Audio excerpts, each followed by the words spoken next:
All right, welcome back to what always is a good choice. Going for certs is always a good choice if you're in the field of technology. So really nothing to be when it comes to like reading books. Sometimes you don't have anything to show for it, and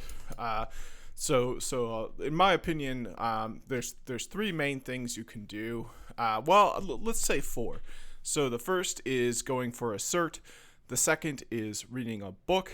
The third is building a project, and then the fourth broader category is paying for some, like a bachelor's degree, associate's degree, boot camp, some larger thing. Like going for a cert can be tied to that. So the way I would order them is honestly I would order the last one, number 4 at the top, because if you just drop 10K, even if you go into some student debt and you're in some like really credible program and you pass it, which you have every resource you need to pass it, you have people motivating you, you have professors that will advocate for you. It's like, yeah, that honestly, that's probably number one. Number two, I would say is certs. That's why I'm going for this. I already knocked out number one like 8 years ago, but I could honestly probably do that. Just be careful not to be scammed with number one, because I could sell you a boot camp or something, and I have no like accreditation or so make sure you're in a reputable accredited program, and make sure that it's cost effective too. Don't just find the most expensive, the most reputable program, and they ask for $1 million, and you're like, oh, I'll put it on my credit card because this is so valuable, it's going to pay off in the end. Nope. It has, no matter how good it is, it also has to be cost effective. So my personal recommendation for that is wherever you are around the world, just go to your local education that exists. So like if you're in a rural area in the United States, that's some sort of like community college or something in a rural area. If you're in a major city, that might be like a university in that city, and they probably have community colleges in that city too, and they're probably pretty like tapped into the university. So like there's options to like transfer and stuff that would be like pretty easy, and you could do that at the other community colleges as well. But like even around the world, no matter where you are, I would say that's probably the top bet, is to just take full advantage of whatever you have available to you locally. The first thing you need to check is, are they credible? A lot of these programs are tied to certifications, so it's like you're knocking off two birds with one stone by going to your local community college. For me, when I graduated, I walked out of the door with a CCNA and the first test of the CCNP as well. So they're one in the same, going for a cert and going for a community college, except you get, one is like forging through the wilderness with a small machete and all the overgrown plants, and the other is like, plowing through it in a Humvee or just driving a sports car down LA. You get things for what you pay for when it comes to formalized paid for education. You just got to be careful that you're getting a good investment, a good return on your investment, that you're paying for something worth paying for, that actually has the advantages that it claims. And then the other thing I would say is that it's a timeline that makes sense for you. So like, I think a 4-year degree is really valuable. It's a valuable investment. But how much time do you have? Do you have 4 years? I mean, sometimes these can take 5 years. So like, even though that's the best investment and it's time effective, and it's cost effective, it might not be time effective. It might be you're in a really dire situation right now. You're going to give it everything you have to go to school. Life is going to be hell. Okay, I could do that for 4 years and get a return on investment, and it would be pretty good. Or I could do that for 2 years and get a return on investment that maybe it's not as high, but it would get me out of this nightmare, horrible situation I'm in, and it would do it in 2 years instead of 4. So you got to think about all sorts of things. So yeah, so top tier, I would say a credible, cost-effective, and time-effective paid program is at the top. Number 2 is just going it on your own for certs. Number 3, I would put as doing projects that you can show off. You can bring up your home lab during interviews and just talk about things and get excited about things that you're doing that are relevant to whatever job you're trying to get, or whatever task you're trying to accomplish. So like having things to offer based on a project you did is huge. And then number 4, and granted these are already high on the totem pole. So I'm not saying number 4 is a bad thing to do. I'm just saying when I were to rank good choices, these are all good choices, I would put number 4 under those other 3. Number 4, I would say, is reading books, which I'm doing in my other series. I think it's important to read books. I think you can get a lot out of it, but if you don't walk away with a cert, sometimes it's tricky. If you don't walk away with a project, then it's even worse. And if all you walk away with is you skimmed a book and didn't understand half of it, you just wasted your time, in my opinion. You might help like your priors. Next time you hear about something, you can say, oh, I remember that, but I can't remember where. Well, you remembered it from reading a book about it. So that could help you further down the line. But, number 1, going for some paid program that is credible, that is cost effective with a big return on investment, and that is time effective. We'll include all those other 3. You'll come out with a cert, you'll come out with some projects, and you'll come out having read quite a few books. So, yeah, that's my opinion on that. Sorry for the 7-minute tangent, but I just love talking about that kind of stuff because I think one of the hardest things in a career is designing it and figuring out kind of how you want your career to go. And unfortunately, that's one of the things I think a lot of people have the least control over too. Because sometimes you just got to take whatever comes your way, and it's not always exactly what you envisioned or what you thought would be where you'd end up. All right, so speaking of which, let's continue with the LPIC. We're on fine-tuning an ext file system. ext2, ext3, and ext4 file systems have a number of parameters that can be adjusted or tuned by the system administrator to better suit the system needs. The utility used to display or modify these parameters is called tune2fs. I don't know where this 2 comes from. Let me ask the AI. I'm just curious where that 2 comes from.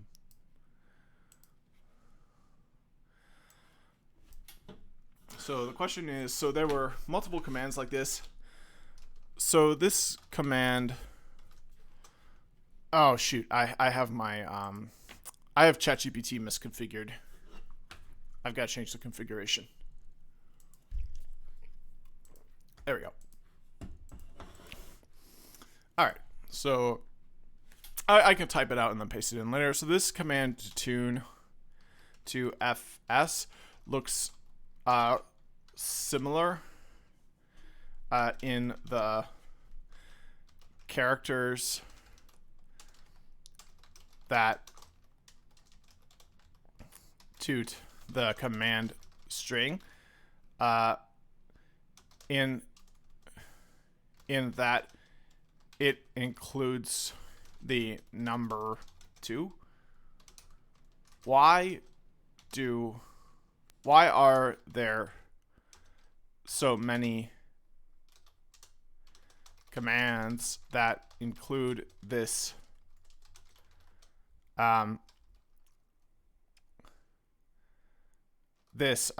design choice to have the number 2 in the command? What does the stand represent? Okay, so that looks good. Maybe there's like an older version of the command. I mean, we'll find out. So there we go. So let's grab that and then refresh the page. Okay, and then looks good to me. I'll ask the AI.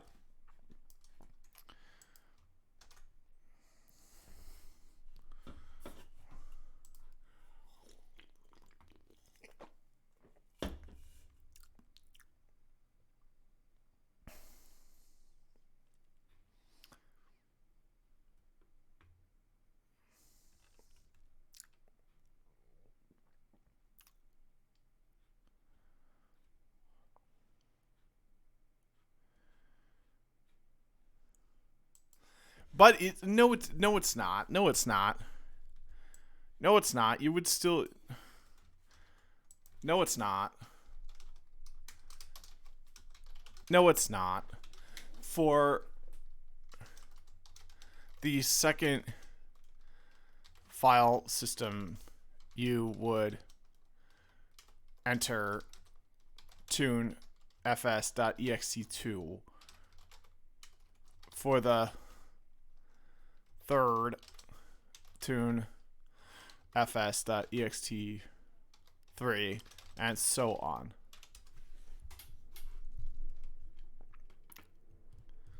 Yeah. Right, exactly. Okay, so I think it doesn't know. Do you know? Do you know? Why can't you say you don't know? Why can't you just say you don't know? And this is a big, I mean, first of all, in humans, this is a hard problem to say you don't know, because, I mean, in humans, first of all, knowing that you don't know is hard, because you could know. It's just, it might be that the contents and circumstance, you might be dealing with knowledge transfer, where, like, you know what they're getting at, but you just don't know if it applies to this situation or not. So, like, knowledge transfer is a big issue, and by that I mean the things applying to particular situations and circumstances in a way so that you actually do know about that, or knowing whether they actually don't transfer over and you don't know. So that's one challenge when it comes to not to knowing whether or not you know something for humans, is this idea of the knowledge you have being transferable to this specific situation, even though it's not directly born of the particular situation. So, like, for example, a math problem, if you memorize the answer, you have knowledge that is directly born of the math problem itself, where there is a pre-existing answer and you can enter word for word, character for character, the pre-existing answer. But there are other kind of questions, such as, is it time to get married? Is it time to buy a house? Where knowledge can transfer over that you have from, like, transactions, or like one of your family members did it at a certain time and it worked out, or it didn't work out. The economy is this way,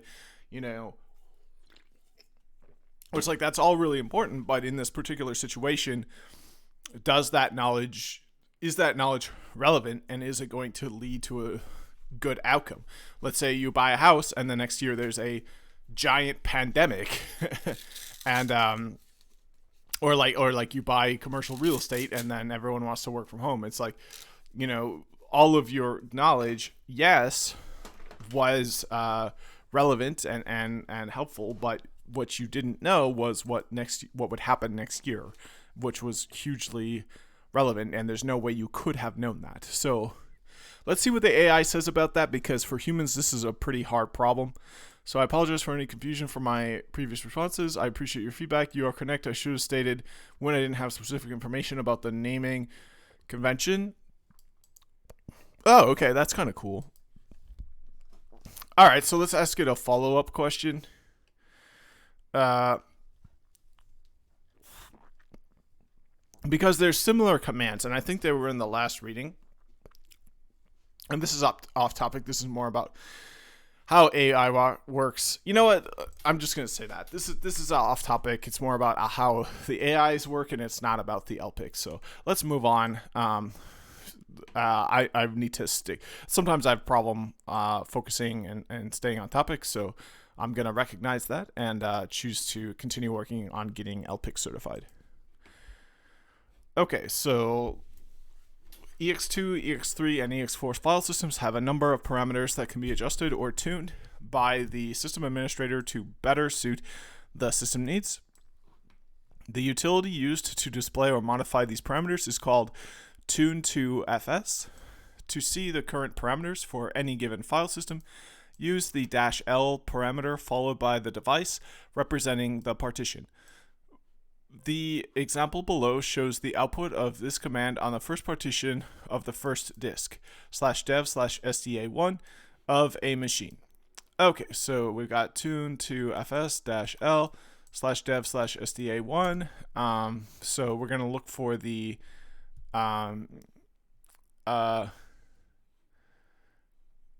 presenting.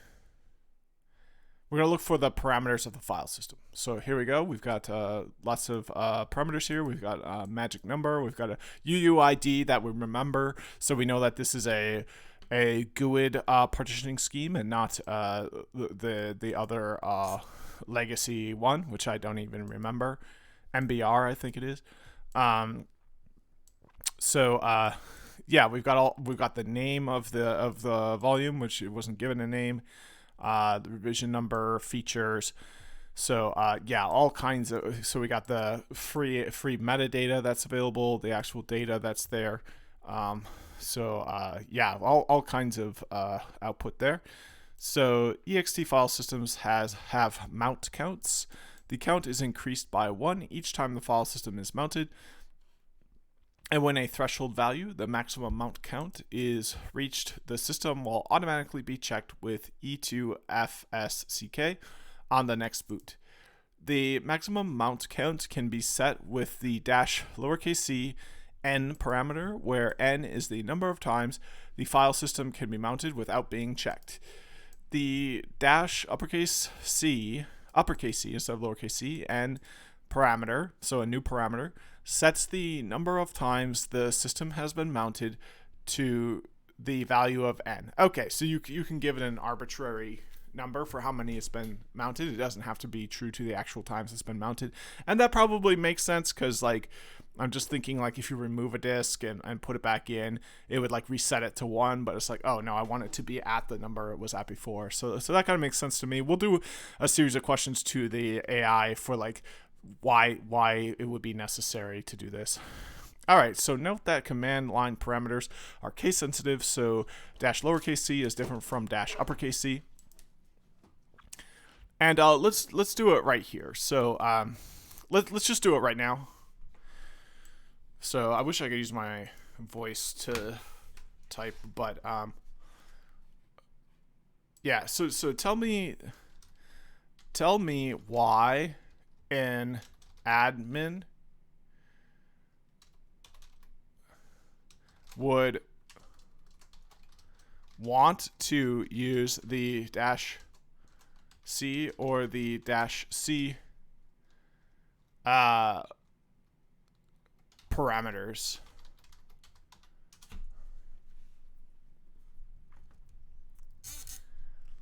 All right, so we've got a number of reasons here.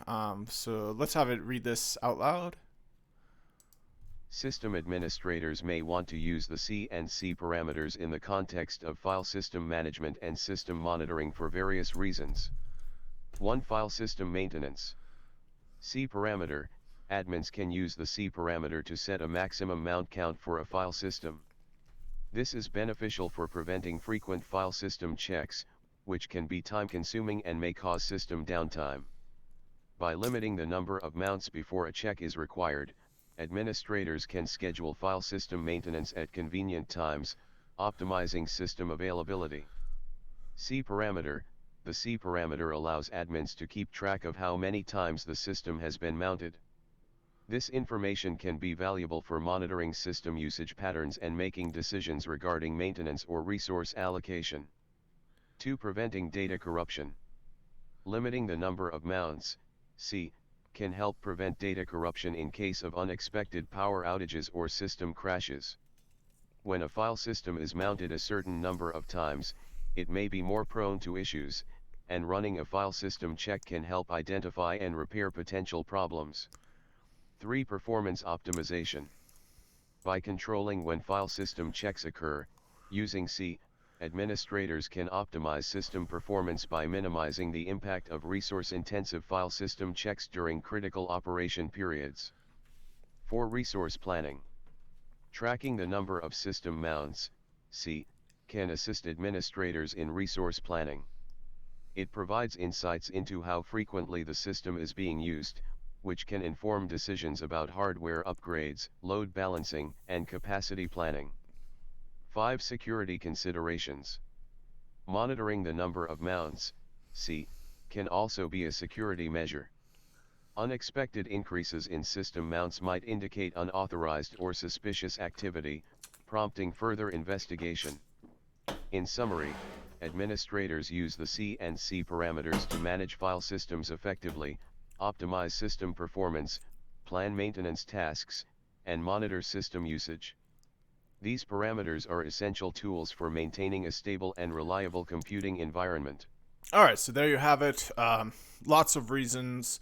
I guess the so mounting can be pretty extensive. So you want to manage when that occurs. You don't want it to just continually occur. You want some way to like stop it from occurring.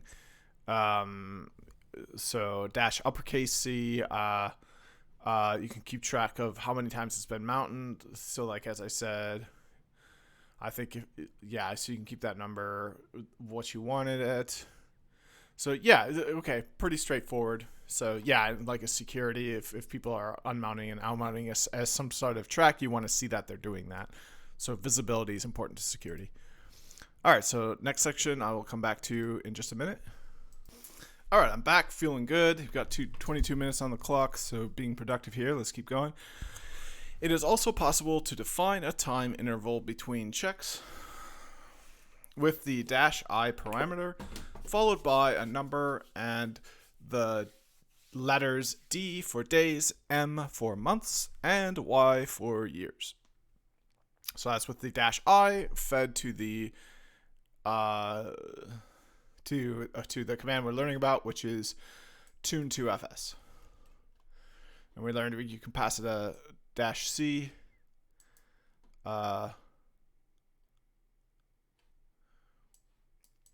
Yeah. So we can see it up here. So like this is the number. So this is the mount count. So we should see that here. Yep. So it's at 8. Then the next one is the time interval between checks. So we should have a time interval. So I guess you can set it to just keep going. So like it has the times here. Oh, here we go. So yeah, check interval. You can set that. So you could probably set all these options. Okay, so for example, -I 10 day would check the file system at the next reboot every 10 days. Use 0 as the value to disable this feature. So we can see it's disabled in the example output here. -L can be used to set a label for the file system. When we saw that earlier, we can see they do not have a label for the example file system up here. This label can have up to 16 characters. The -U parameter sets the UUID for the file system, which is 128, which is a 128-bit hexadecimal number. In the example above, the UUID is this, and remember the syntax has got the same number of bits as IPv4 address, but instead of separated into 4 by colons, it has its own unique syntax. So both the label and the UUID can be used instead of the device name, like /dev/SDA, to mount the file system. The behavior-e behavior defines the kernel behavior when a file system error is found. There are 3 possible behaviors. Okay, so let's see what the behavior is here. So we've got 3: continue, remount, -ro, and panic. Let's see which one this is set to.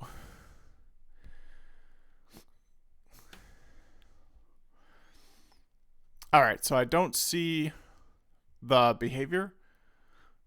Maybe it's in this features here. Okay, so it's not there. Got it. Errors behavior, continue. So continue will continue execution normally, even if there is a kernel error. Even if there is a file system error, the kernel will continue execution normally, making a bucket of fried chicken. Or no, not that kernel. Okay, and then remount -io will remount the file system as read-only if there's a file system error, and then panic will cause a kernel panic. Let me get reminded about what a kernel panic is.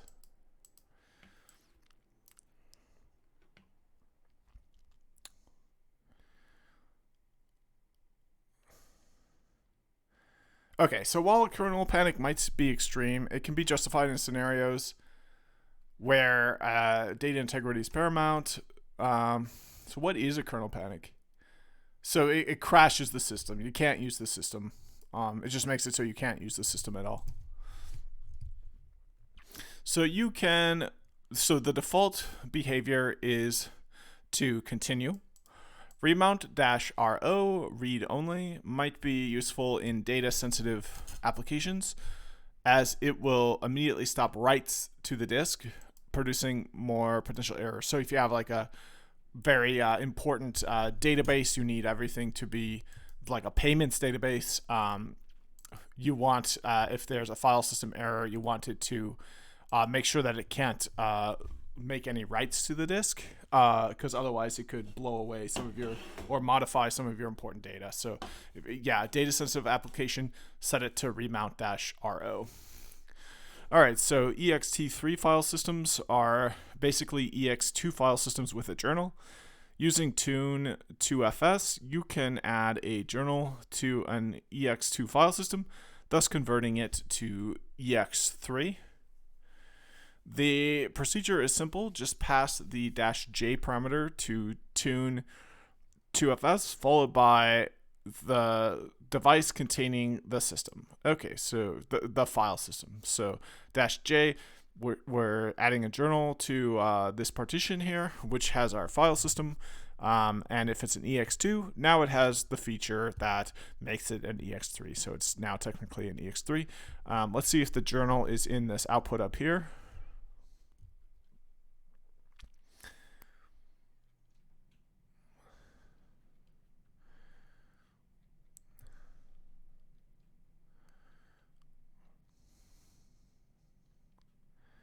Here we go. So we got a journal backup here.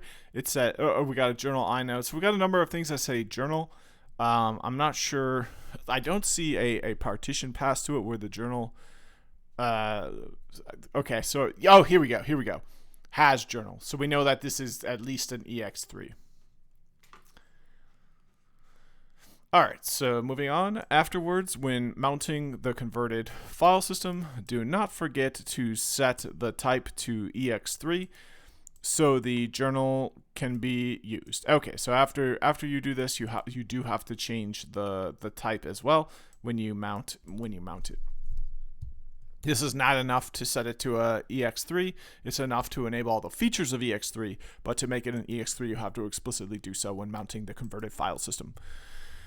When dealing with journaled file systems, the -J parameter allows you to use extra parameters to set some journal options, like J size equal. I'm paranoid about a mic check. There we go. To set the journal size in megabytes. -A location equals to set where the journal should be stored, either a specific block or a specific position on the disk with suffixes like capital M or capital G, and even put the journal on an external device with dash uppercase J device equals. You can specify multiple parameters at once by separating them with a comma. For example, dash uppercase J, and now we've got multiple parameters here, separated by a comma, no spaces.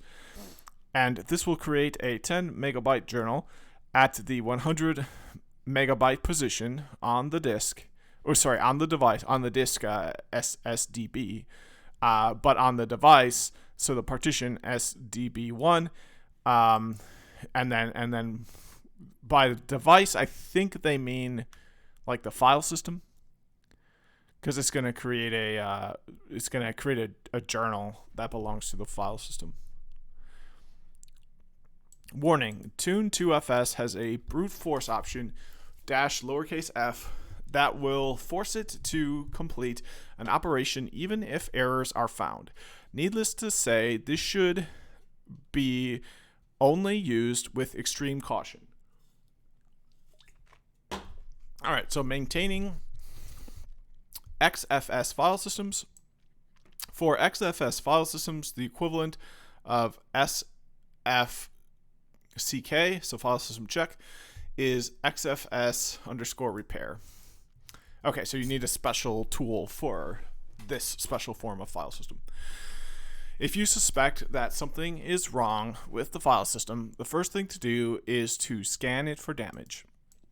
This can be done by passing the dash lowercase n parameter to XFS underscore repair, followed by the device containing the file system. The dash n parameter means no modify. The file system will be checked, errors will be reported, but no repairs will be made. So here we go, FXS underscore repair, and now we're using dash n for no modify. So so we're checking it.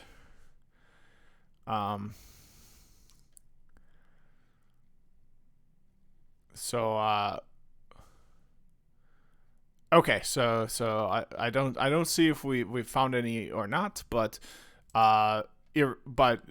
whatever is the case, we have the no modify flag set, so we will not continue the next process of doing a file system flush, which would modify it, and we just exit. So if errors are found, you can proceed to do the repairs without the -n parameter. Okay, so if you see an error, and I don't see an error.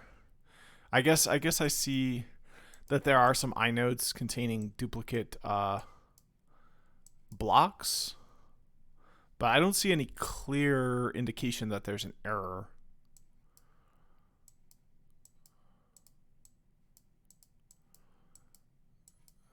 Yeah, I don't see any clear indication that there's an error, unfortunately. Yeah. So you can just run it again without -n if you want to proceed instead of there being like a menu inside. So you just issue the same command again, but you don't do the -n parameter. FXS underscore repair accepts a number of command line options, among them dash lowercase l and dash lowercase r. It looks like they do the same thing pretty much. It's just dash lowercase l. You feed it a log, and dash lowercase r, I guess you can give it a real time section, so you can like have things like a log that's like having things written to it in real time. I don't know what that means. Let's ask the AI, but these are needed if the file system has external log and real time sections. In this case, replace logdev and rtdev with the corresponding devices. So let's ask it what is a real time section. So what is a real time section?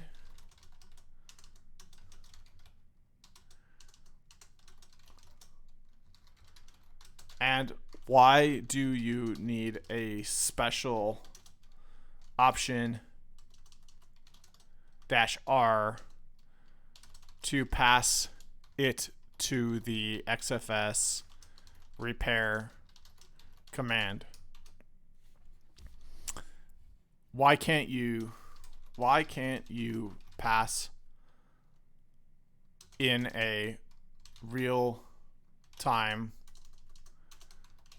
section to the -L option?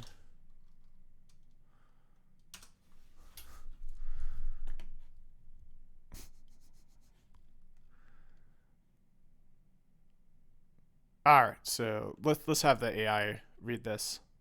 In the context of the XFS file system, a real-time section, often referred to as the real-time subvolume, is a portion of the file system that is used for storing data in real time, such as for multimedia streaming or other time-sensitive applications.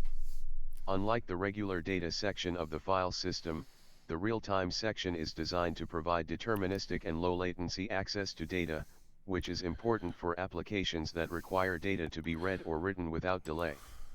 The R option in the XFS_repair command is used to specify and repair issues related to the real-time section of an XFS file system. This option is separate from the L option, which is used to specify and repair issues related to the log section of the file system. Here's why you can't pass a real-time section to the L option. 1. Different purposes. The log section and the real-time section serve different purposes within the XFS file system. The log section is used for logging changes made to the file system, ensuring consistency and reliability. On the other hand, the real-time section is used for specific real-time data storage needs. Repairing issues in these sections may involve different types of checks and fixes. 2 separate options for clarity. Having separate options, L for logs and R for real-time, in the XFS_repair command provides clarity and specificity when repairing file system issues. It helps ensure that the repair tool focuses on the correct section of the file system, reducing the risk of unintended modifications. 3. Complexity. XFS file systems can be quite complex, especially when they have multiple sections with different purposes. Separating the repair options allows for finer control and targeted repair efforts. In summary, the R option is specifically designed to address issues in the real-time section of an XFS file system, while the L option is used for issues related to the log section. That really hurt. This separation of options helps ensure the appropriate repair actions are taken and maintains the integrity and functionality of the file system. Yeah, I crinkled up a can of Update energy drink with paroxetine, and it made a folded over my skin and like pinched it really hard. It broke the skin a little bit. There's no bleeding, but it still burned. It still stings really bad. So I want to be I kind of want to understand the broader fundamentals that things like this are based upon. So like file system organization, so I mean it's just the umbrella, the topic and all that. This isn't that insightful. But okay, so let's keep going. So so dash lowercase m and then feed it a number is used to limit the memory usage of XFS_repair to n megabytes, something which can be useful on server settings. According to the man page, by default, XFS_repair will scale its memory usage as needed up to 75%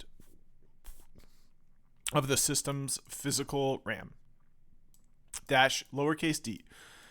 The dangerous mode will enable the repair of file systems that are mounted read only.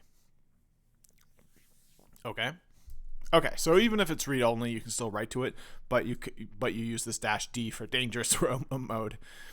Okay, so dash lowercase v, you may have guessed it, verbose mode. Each time this parameter is used, the verbosity is increased. For example, dash v space dash lowercase v space dash lowercase v will print more information than just dash lowercase v. And I'm not sure the maximum amount of times you can print it, but if you don't see what you're looking for, just try adding dash v another time and see if it shows up then. That's a good thing to do. All right, so note that xfs_repair is unable to repair file systems with a dirty log. You can zero out a corrupt log with the -L parameter, uppercase L, but keep in mind that this is a last resort as it may result in file system corruption and data loss. So what is a log for? Let me ask what a log for. Okay, so what is a log for? What is a log and what is it for? This is probably Linux Essentials stuff.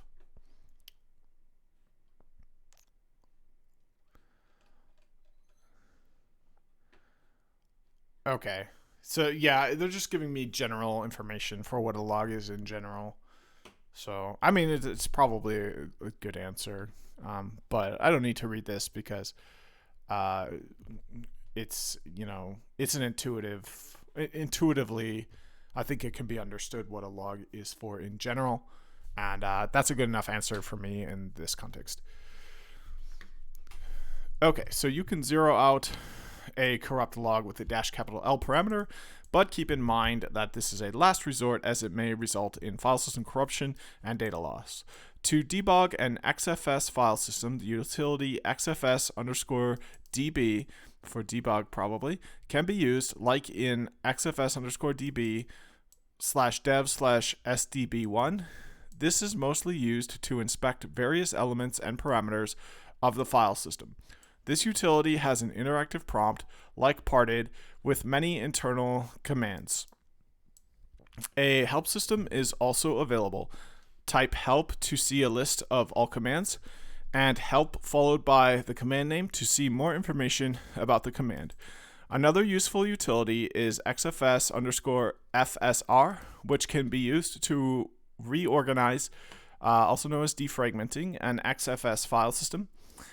When executed without any extra arguments, it will run for 2 hours and try to defragment all mounted writable XFS file systems listed on the /etc/mtab file. You may need to install this utility using the package manager for your Linux distribution, as it may not be part of a default install. For more information, consult the corresponding man page for this. So let's just do that quick in my lab, just so that we're not just completely glossing over everything written there. Okay, so we do have it for XFS. We don't have any XFS file systems as far as I understand. So the tool that's more relevant would be the tools for managing ext file systems. So let's do a man on this Tune2FS, which is the tool that would be relevant in my lab.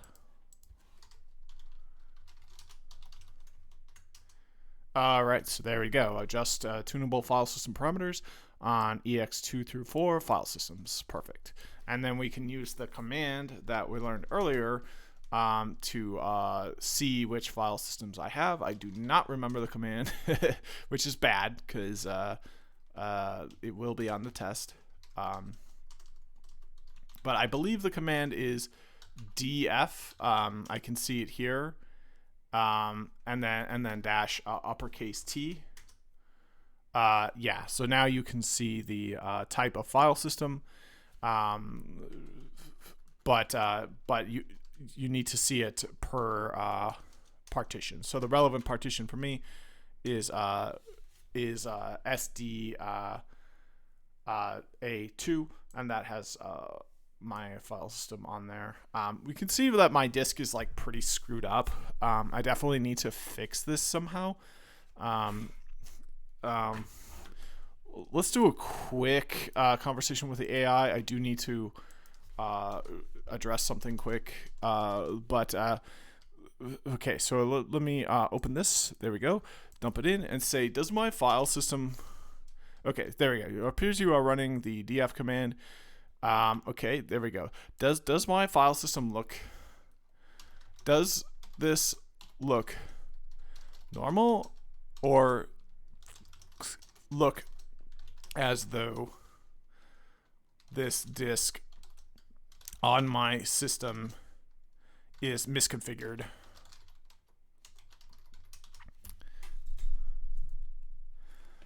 Okay, so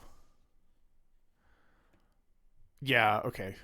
So misconfigured. Okay, there we go. From the provided output, there doesn't appear to be any glaring misconfigurations, but there are a few things you might want to check or consider. Unmounted partition. Dev SDA3 doesn't appear to be mounted, as the df command isn't displaying information about it. You might want to check whether this is intentional. If this partition is intended to be used, you might need to mount it. FE and boot partitions. Dev SDA1 is the FE system partition, and Dev SDA2 is the boot partition. This is a common configuration for systems using UEFI. Ensure that these partitions are sized appropriately for their purpose. Root file system. The root file system is not explicitly shown in your provided information. It's possible that it's on a different disk or device. If Dev SDA3 is intended to be the root file system, it should be mounted to. Check for other file systems. Run dfht to display all mounted file systems and their types to ensure that all necessary file systems, like root and possibly home, var, etc., are mounted and have appropriate space. Check partitions. You might also want to check the partition table with sudo fdiscal, dev sda, or sudo lsblkf, dev sda to verify the configuration of all partitions on dev sda. Unused space. Check if there is any unused space on the disk that is not allocated to any partition. Remember to always make backups before making significant changes to disk partitions or file systems.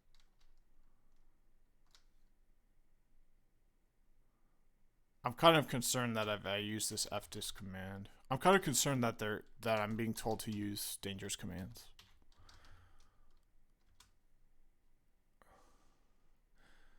I'll just if I have to use yeah, they're having me use the force flag. So I'm not gonna. I'm gonna say like, okay, here's the results, but I'm not gonna do it.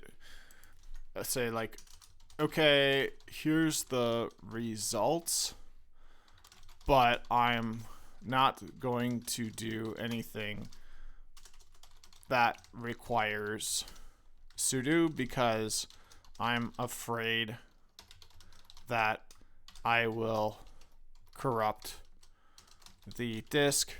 This is a home lab with valuable data that can't be lost. It's always wise to be cautious, especially when dealing with valuable data. Based on the additional information you provided, we can see a more complete picture of your disk configuration. Root file system.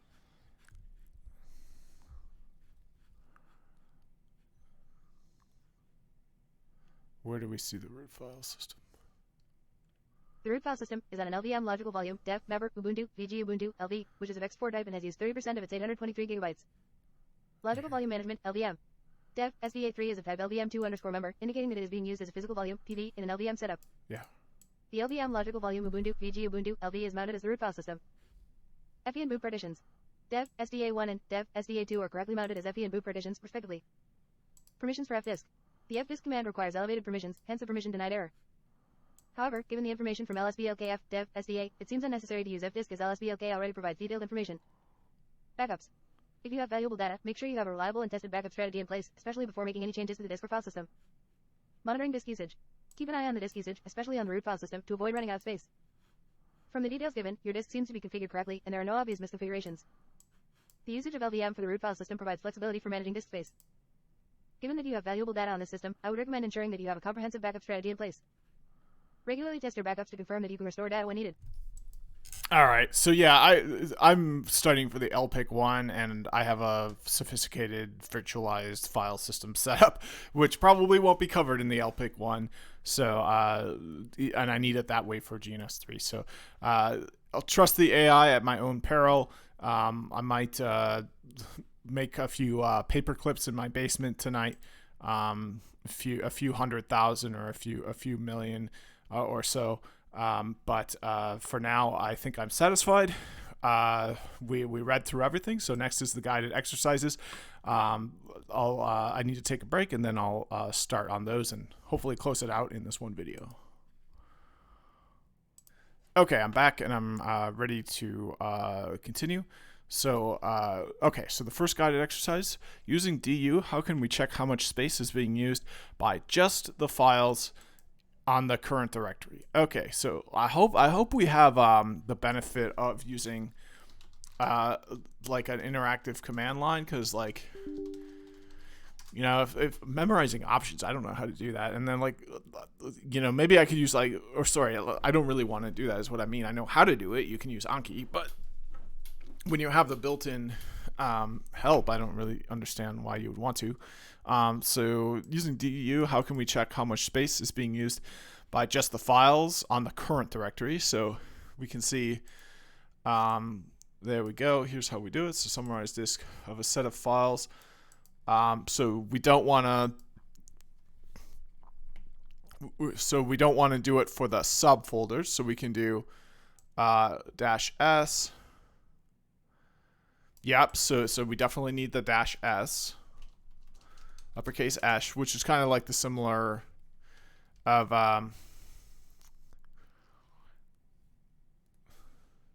yeah. So that's my answer. We can use -S. Don't need to overcomplicate it. Okay, so first we do need to overcomplicate it. Shoot. Okay, so I kind of got it wrong. I was right with -S, but we need more than just that. So first, use the uppercase S parameter to change the figure you'll get at the end. 2, separate the output of the current directory from its subdirectories. Then we have to use something else. Use -d, lowercase d, 0 to limit the output depth to 0. And we can see the consequences of not doing that. We reached into these other folders, and that corrupted the results, meaning no subdirectories. Do not forget -lowercase h to get an output in human readable format. So got that one very, very wrong. So du-s, which I did get on, -h-d0 is what you need. So now we've got kind of an interesting result here, because it looks like it's still trying to access a subdirectory. So let me load this up into the AI. So here's my result all in my home lab. Why is it trying to access the oops, I forgot to okay, there we go. So why is it trying to access the /GNS3 subdirectory? I thought I disabled it from attempting to access subdirectories.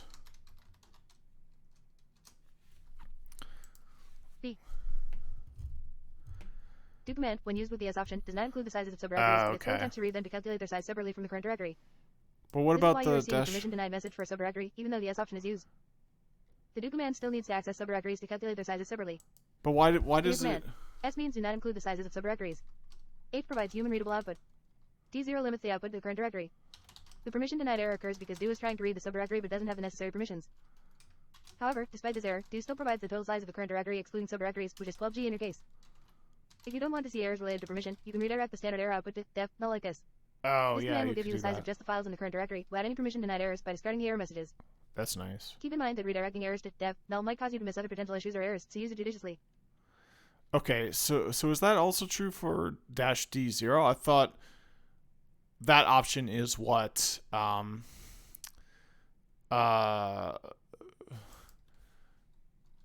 disables the attempt to read subdirectories.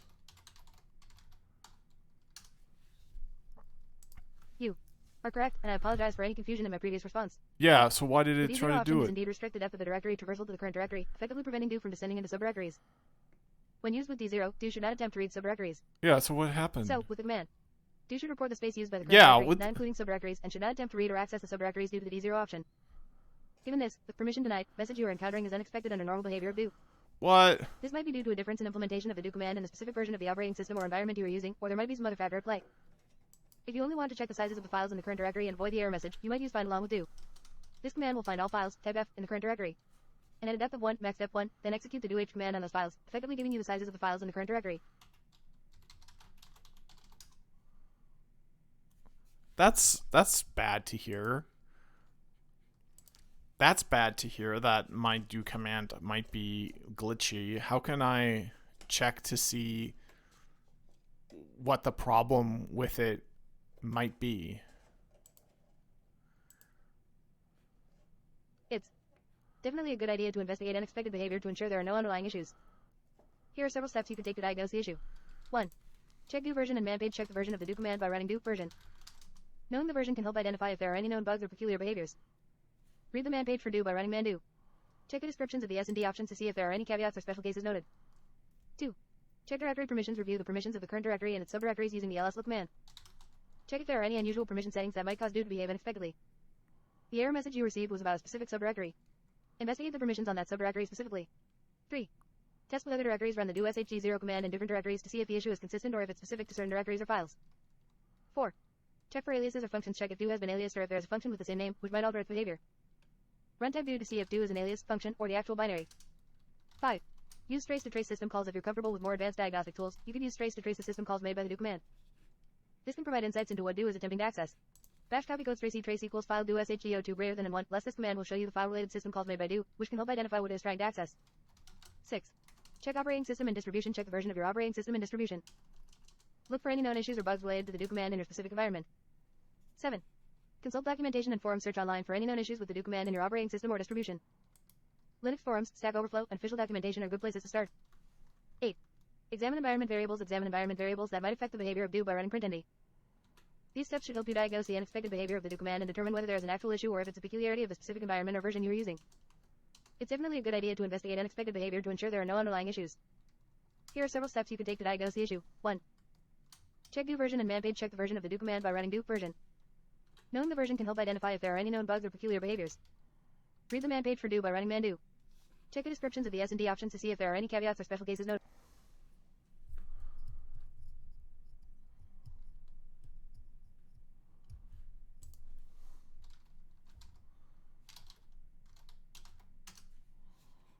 All right, so let's feed it here. See if it see what it thinks about this. I love that you can do this. This is what a world we live in.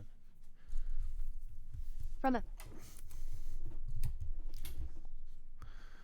provided terminal logs, I can see that you are working on a Linux system and are using various command line tools to inspect directory sizes in the environment. Here's a breakdown of some of the operations you have performed. Do command. You use the do command to check the disk usage of the current directory. The S option skips subdirectories, H provides human readable output, and D0 specifies the depth as O, current directory only. The do command reported a permission denied error for a specific directory. You then ran the command again with 2 greater than dev null to suppress the error messages. Clear command. You use the clear command to clear the terminal screen. Version checking and listing.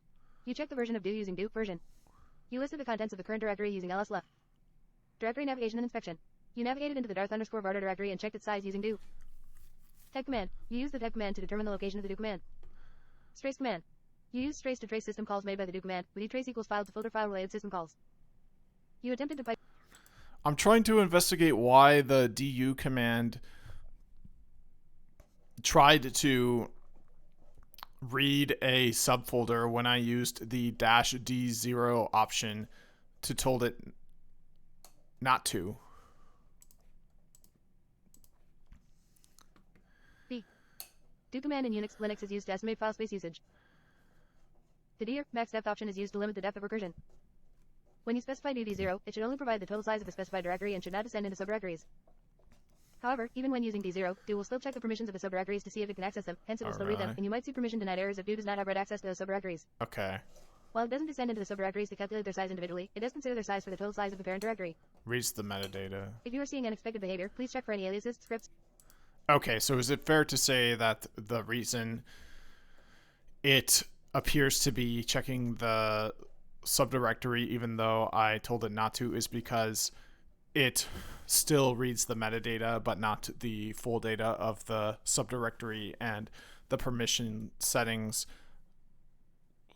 lock it out from reading that metadata as well as the full data, so I get a permission denied because it still attempts to read that metadata? Yes. That's a fair assessment. All right. I'm okay with that. When you run dd0 on a directory, the command doesn't descend into the subdirectories to calculate their size individually, but it still needs to access the metadata of the subdirectories to calculate the total size of the parent directory. Okay, so is it also fair to say that -d0 prevents it from reading the blocks but doesn't prevent it from reading the inodes? Is there an option to prevent it from reading the inodes, if this is fair to say? The inodes, I mean. Inodes. INODES.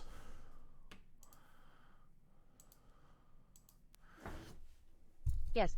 That's a reasonable way to describe it. Okay. Alright.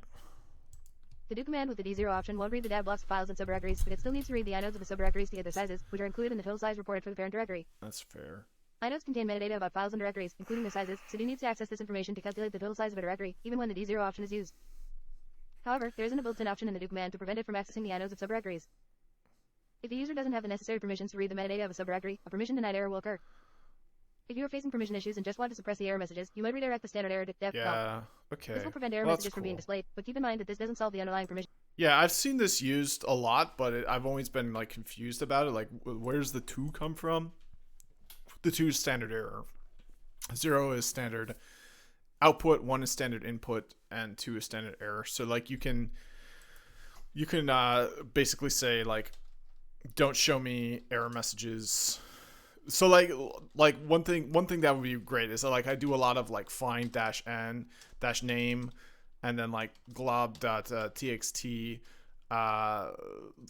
so like or like find yeah, and then at the end, so like the path assertion. So like, oops, sorry, you have to put this here, I think.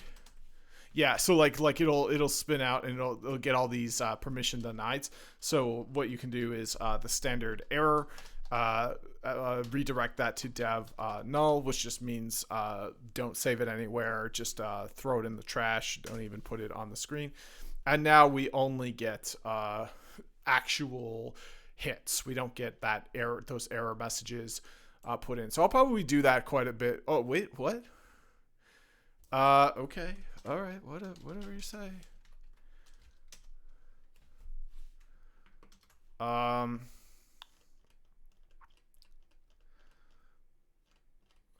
It must be from leftover from the other output. Let me try this. So I'm gonna create a bunch of things like that, and I'm gonna do this. I'm gonna do pipe head. Okay, and then pipe tail. Pipe tail doesn't work. Let's do pipe head -n like 100. So, okay, yeah, I think I was just getting what I was reading mixed up. So, yep, they'll probably use that pretty often, because it makes the output really nice and clean. The other thing we'll notice here is, remember in the earlier reading they said that it can cause issues if you like put a space between things. So like the standard convention is not to have a space between things. So if you're used to writing in Python, which I am, typically you put spaces between things. So like you need to be aware of the fact that an extra space put like after the D here or like after the chevron here could cause an issue. So this is a better convention for like bash commands. So that's just something to be aware of. All right, so but we got this. The answer was du, and then I got this one right, and then -h, of course, and then d0. And then if we don't want to see a permission error that we might get from it trying to read those inodes that contain the metadata, even though it's not going to read the actual data in the directory, we can redirect the standard error output, which is represented with this 2, into the dev null file. There we go. And the dev null file isn't necessarily a file. Let's actually see what dev null is. So we're gonna do type dev null. Oh, you know what? It's not found. So we'll do type on. Oh, wait, what? I thought we just did type. I thought we just used the command type. Oh, yeah, we just used it on du.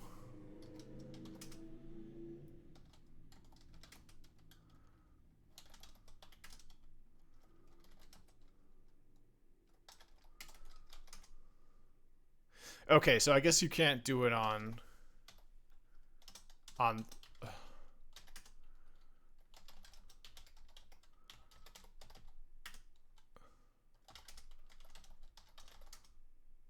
Okay, so I need to ask the AI about this as well. So what am I not understanding about the type command in bash, so that I thought that I could get back type information about /dev/null?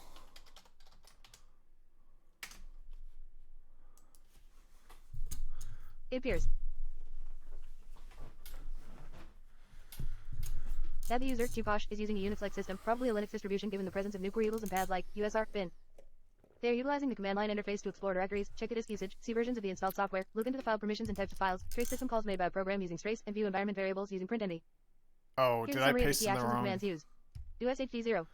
The user checks the disk usage of the current directory and its immediate subdirectories with human-readable file sizes, h, excluding the size of subdirectories, s, and specifying the def, d0. The user encounters a permission denied error, which they then suppress by redirecting stderr to def null. Clear. The user clears the terminal screen. Do version. The user checks the version of the do command. lsla. The user lists all files in the current directory in long format, showing file permissions, ownership, and other details. cd-var. The user navigates into the dar. Okay, I screwed up, sorry. In bash, the type command is used to describe how its argument is interpreted as a command. It is mainly used to determine whether a given command is a shell built-in, a shell function, an alias, or a file, usually an executable. Okay, For example, not when you type echo, it tells you that echo is a shell built-in command. When you try to use type on something like dev null, type does not give you information because dev null is not a command, it's file. Yeah. More specifically, it's a special file that describes all data written to it and reports that it contains no data when read. If you want to get information about dev null or any other file or directory, you should use a different command. For example, the file command can give you information about a file type. This should tell you that dev null is a character special file. If you want more detailed information about files and directories, you can use the stack command. This command will give you detailed information about the file, including its type, size, permissions, and other attributes. So, in summary, the type command in bash is used to determine how command name is interpreted, but it is not used for getting information about files or directories. For that, you would use commands like file and stat. Okay, so the type command is for executables. So we can do a ls-l for echo. Oh, it's not an executable. That's interesting. Let's ask AI about that. Okay. Okay, so I thought this made sense to say that the type command was for executables, but it works on this echo file I have, which is not executable. So what does it more broadly make sense to say that the type command works on? In the bash shell, the type command is used to determine the kind of command that will be executed if a given name is entered as a command. The type command can return several kinds of results. Shell built-in. These are commands that are built into the shell itself, like echo, cd, type, etc. They are not external files or executables. Alias. These are user-defined shortcuts for commands. Shell function. These are user-defined functions in the shell. File. If the command is none of the above, bash will look for an executable file in the directories listed in the path environment variable. If it finds a matching file, type will report the file's location. Keyword. These are reserved words that have special meaning for the shell. In your case, echo is a shell built-in, which is why type echo returns echo as a shell built-in. However, you also have a file named echo in your current directory, which is not executable, as shown by LSL echo. When you run type echo, the shell built-in takes precedence over the file in the current directory, so dev reports it as a built-in. To clarify, the type command does not exclusively work on executables. Oh, I see. If you type the given word as a command, considering all the possibilities listed above. If there is a non-executable file with the same name as a command in your path or your current directory, type would typically not report the non-executable file, unless there is no other kind of command with that name. Oh, I see. So okay, I see what's going on. So like echo is a command, you know, I can do echo hello world. So so it doesn't exclusively work on executables, but it's so like my new text file. So if I did type on my new text file,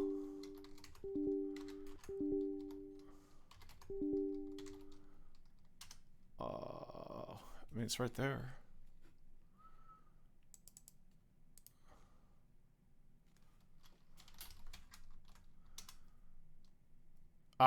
Yeah. Well, I mean, this proves my point. It's not working because it's not an executable.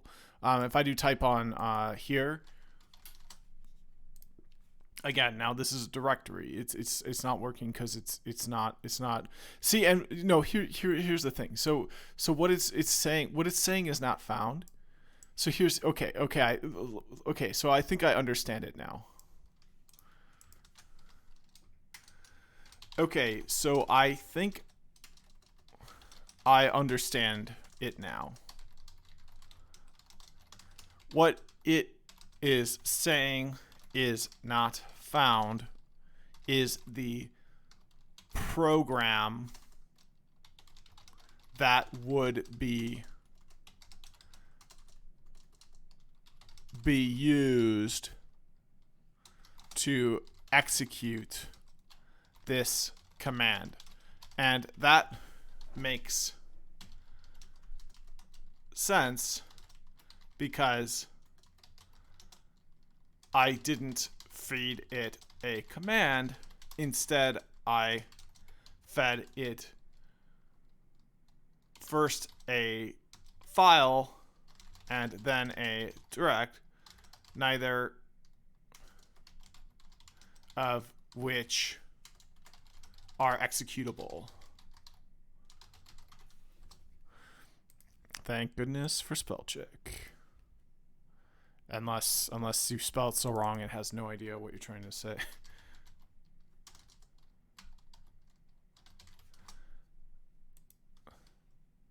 Oh, come on. Okay, neither. Oh, it's not pronounced neither. It's pronounced neither is what. Okay, neither of which are executable. Okay, so let's see here. Yeah, so let's get the answer for this. Exactly. You got it right. Yeah. The type command in bash is used to determine the kind of command that the shell will execute given a particular command name. It checks for shell built-ins, aliases, functions, keywords, and file executables in the path. It does not check for regular files or directories unless they are in the path and are executable. In your examples, type echo returns echo as a shell built-in because echo is a built-in command in bash. Type my new text file and type GNS3 server return not found because neither my new text file nor GNS3 server are commands recognized as a shell built-in, alias, function, keyword, or executable file in the path. Even though my new text file and GNS3 server exist in your current directory, one is a file and the other is a directory, they are not executable commands, so dev reports them as not found. In other words, the type command is informing you about what the shell would try to execute if you enter the given word as a command, and it's not finding executables or shell commands named my new text file or GNS3 server. Okay, so it's not finding. Yeah. Okay. Yeah. So now we do have an executable file here. So if we do a ls-l,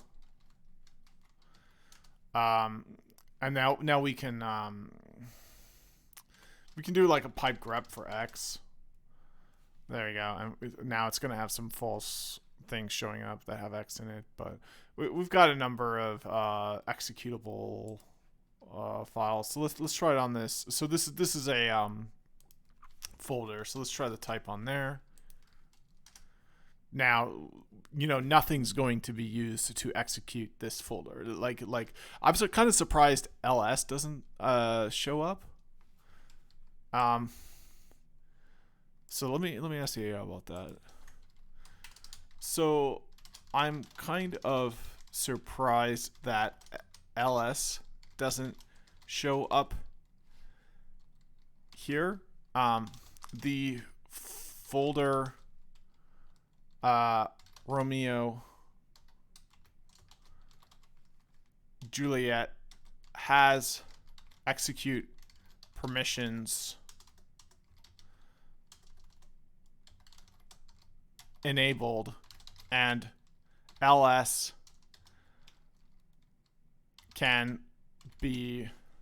is a program. LX can be used on it to display its contents.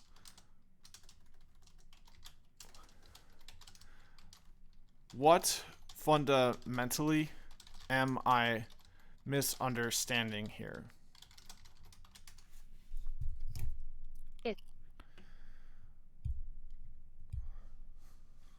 Looks like there might be a misunderstanding about what the type command does and what execute permissions on a directory mean. The type command in bash is used to determine the type of command that will be executed, given a command name. It checks if a given name is a shell built-in, a shell keyword, a function, an alias, or a file in your path variable that is executable. It doesn't check for regular files or directories, even if they have execute permissions. On the other hand, execute permissions on a directory means something different than they do for files. For directories, the execute permission X allows you to enter the directory I, E, CD and it, and access its contents. It doesn't mean the directory itself can be executed as a command. Oh, okay. The ls command is a shell command that lists the contents of a directory. When you use ls to list the contents of the Romeo underscore. So like you can do it on ls. So like type ls. There we go. It's an alias. So let's do type on ls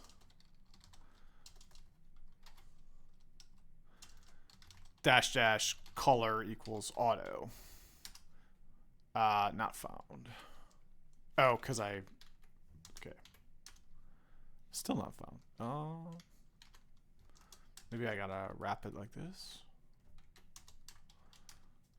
Okay, well that's interesting. Maybe it doesn't have the quotes. That's kind of fascinating. Let's do that.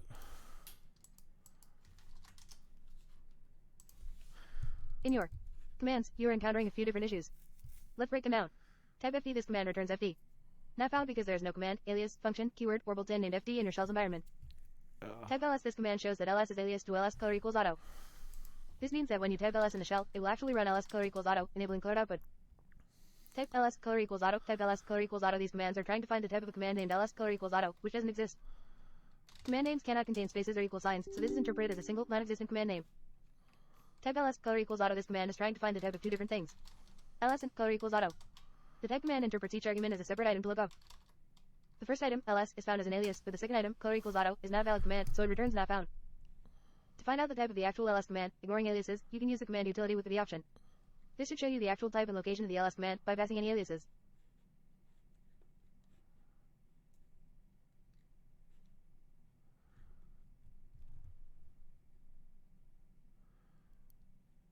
Oh, I guess there's another one called command. But it's like the same thing as type.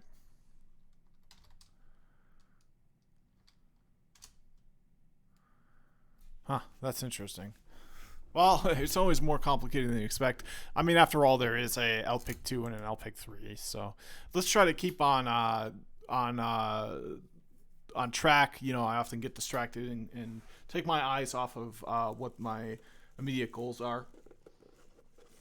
So my immediate goal is to pass this LPIC as soon as I can. So let's move on to the second guided exercise. Using df, list information for every ext4 file system with the outputs, including the following fields in order: device, mount point, total number of inodes, number of available inodes, and percentage of free space. Okay, so we can do this. So let's do a man on df, and now we're gonna have special fields in our output. So I remember that. Yeah, so we can do dash output, and now we can list special fields. So let's see what special fields we have available. All right, so here's the field list that we have available. So let's put these somewhere. Let's It's just I mean, a notepad file. I'm not sure if we'll have the benefit of that on the test, but you know what we can do, which is like really cool. Let's do a screen, and then let's do a dash a and then a bar like that. Oh wait, I messed up.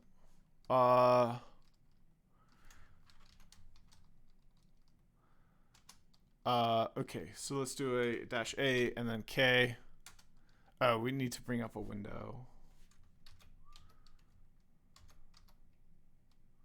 Okay, so there is a window.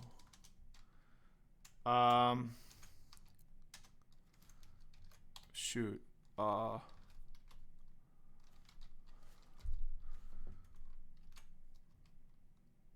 Okay, so we've got some windows open. So let's do a man on. Let's exit out of this window. Dash S W. Oh, you know what? We're no longer in screen. We can do a jobs. Oh, something's going on. Let me just exit out of that. But yeah, let's do something really cool that we can do on the exam.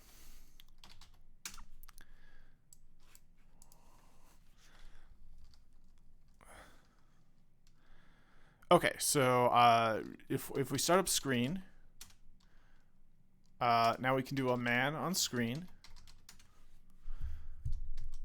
Okay. And we want to see help for the built-in commands. I think we can just do dash a. Oh no. Yeah, we can do a man on screen. There we go. So this is the manual page.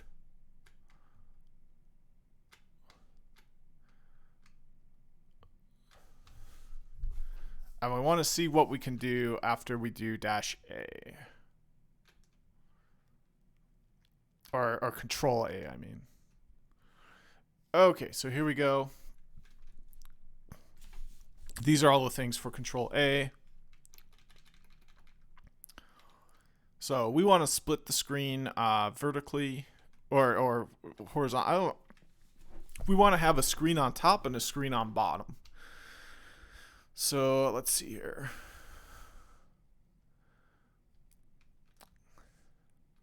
And we can search here. So let's do split. There we go. So it should be okay. So that's the vertical. We want to see it for the horizontal.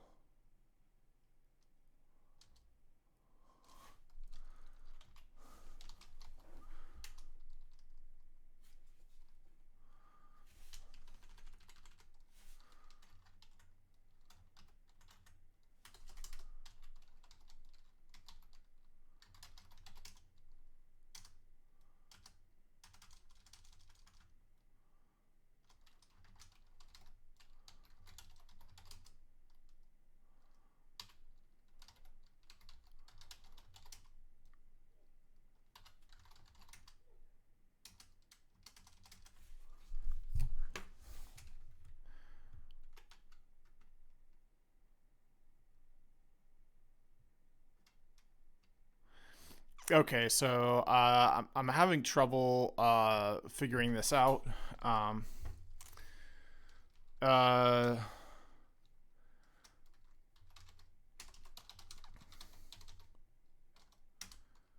okay, so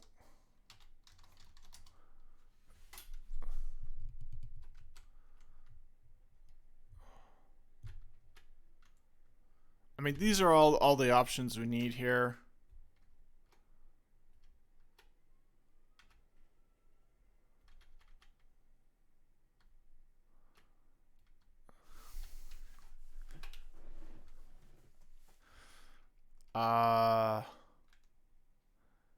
Oh, here we go. So it's S. There we go. Perfect.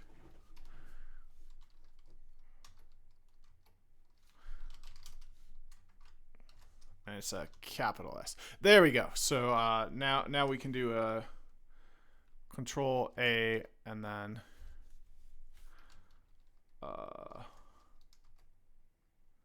There we go.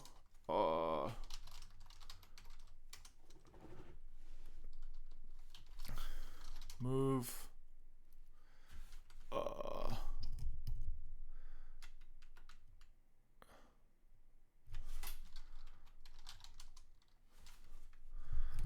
Okay, so I need to find out how to switch between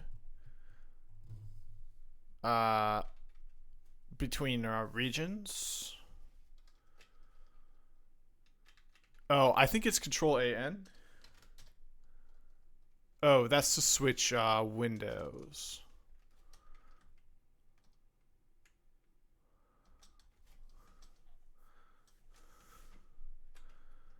How do I switch regions?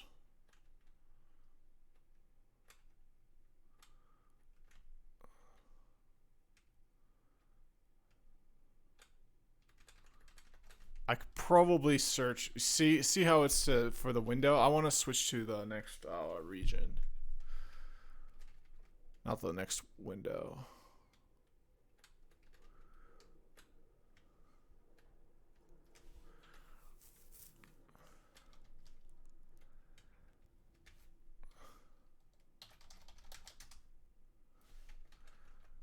Oh, here we go. So we can do Control A T. There we go. Now we've got it. So now we need to toggle to a window, so we can pick our windows here. I think we need to make a new window. Oh, we got to switch back to the up here in order to move here. Perfect. Okay, so now we need to make a new window. I think it's a C if I remember correctly.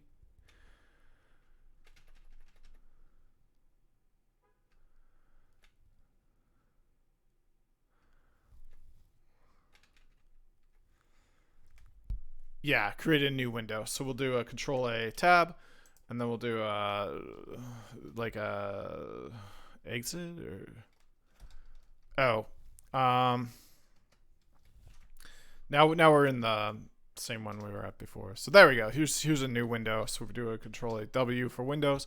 There we go. Now we got a new window. So this is cool because what we can do is we can do something that like takes standard input like T, and then we can take those fields. So yeah, this is really cool. So we're gonna do a Control A tab up to here.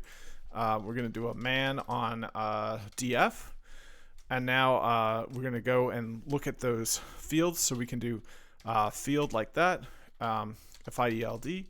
Pattern not found. FIELD.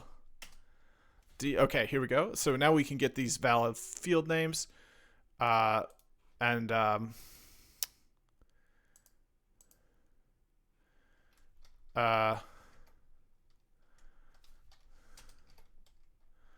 okay, so Control A tab, valid field names. There we go. Now we've got all the valid field names just listed here, nice and pretty.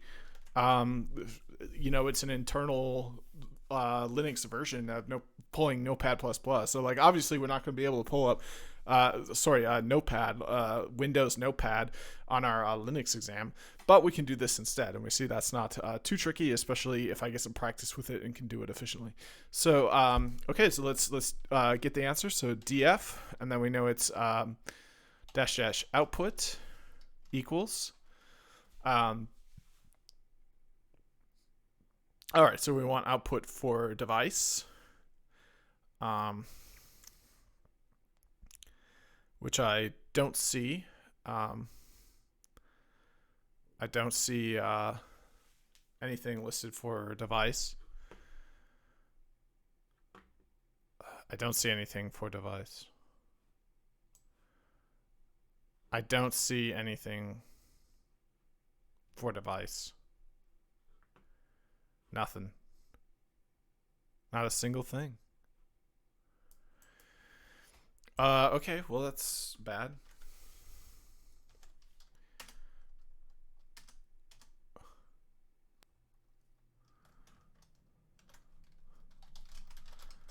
Oh, you know what? You know what's even better? We could just have the man page up on this second one. What am I thinking?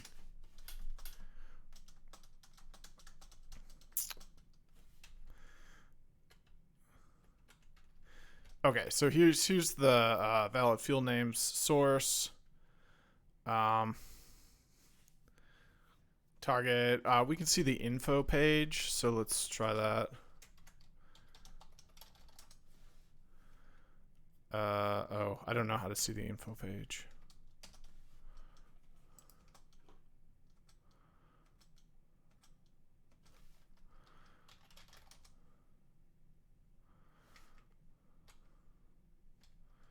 Maybe with dash version. Don't see it.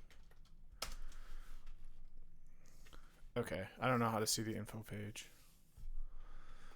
But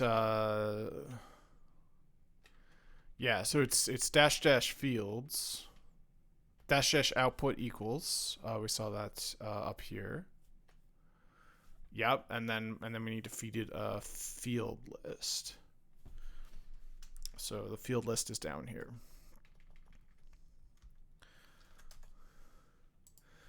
Okay, and we've got the valid fields here, so we need the device, which let's just do df on its own, see if the device shows up. We'll do a df pipe head, or df pipe head dash n2, or dash n3, or head 3. Wait.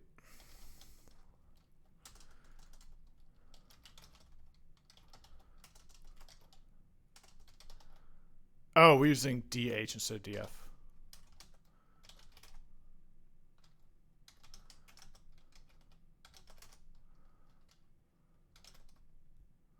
Oh, DF pipe head 3. DF pipe head dash N3. There we go. There we go. So we get the okay, we get the file system, we don't get the device. So let's try it with source. So we're going to try with output equals source. Okay. Well, let's just go through one by one and see what these look like. Okay.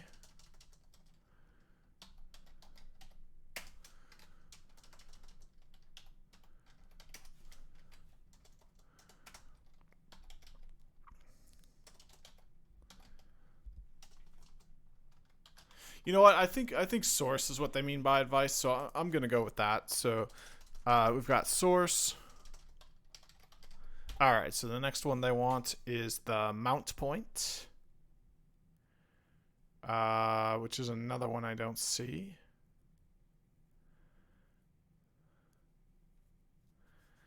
Okay.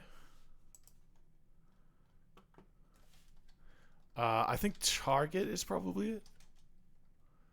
Yeah, target. Okay. Total number of inodes. So we're going to do iTotal is the next one. All right, and then one more. Two more. So the number of available inodes. So we're going to do iAvail. And then the percentage of free space. So I think P space might be that. P-cent.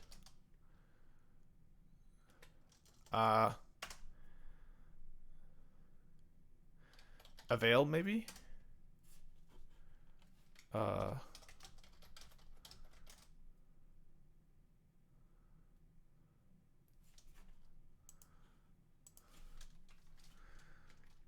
Oh, we need a percentage of free space. So avail doesn't give us that. So I think %, is the only thing that for sure has a percentage. So all right. But that's the use percentage. I don't know if that's percentage of free space. So So let's try size instead and see if we get a percentage. Don't get a percentage. So yep, okay, this is my final answer. I'm not sure about that last one, but let's see. Let's you know what? Let's put this just here and see if we get a match, one single match for the answer. Oh, we don't. So something went wrong. Okay, something went wrong.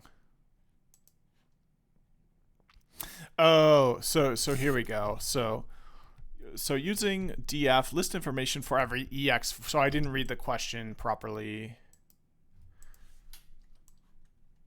But of course we did see that there were flaws in this training material. But in this, that's not the case here. It clearly states for every ex file system. So the true answer has -t for the type of file system, then ext4. There we go. That's now my answer, and I'm sticking to it. So let's see if I get a match on this. All right. So read the question. Read the question. Read the question. If you've read it, read it again. So using df, list information for every ex4 file system with the outputs including the following fields in order: device, mount point, total number of inodes, total number of available inodes, percentage of free space. So you can filter file systems with a -t option followed by the file system name. To get the output needed, use --output, and then let's see if we got this right. So source, target, itotal, iavail, and then psent. Perfect.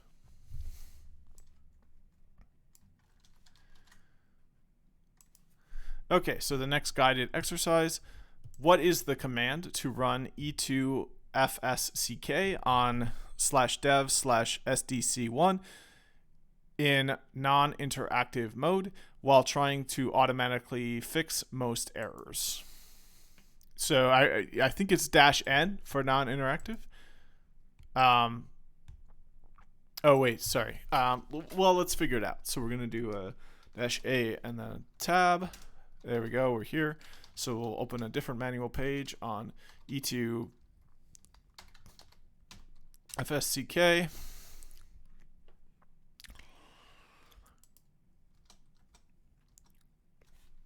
And we can search for interactive.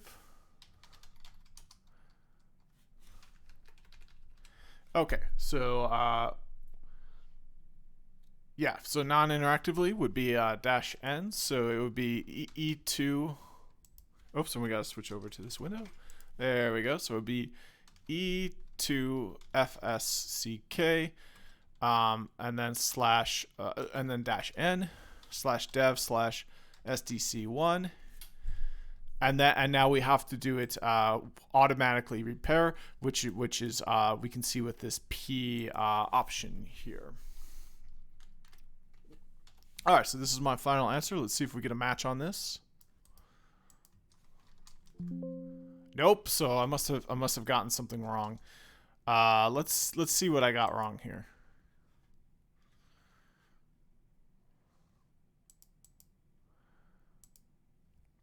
All right, so the real answer is this. The parameter to automatically try to fix most errors is -p. So I don't know if -p also means that it's non-interactive. I'm surprised. Oh, it says it right there. It may not be specified at the same time as -n. So it doesn't say anything about it being interactive or not, but it can be safely fixed without human intervention. So that's the same thing as it being non-interactive. All right, so I got it wrong. I entered a command.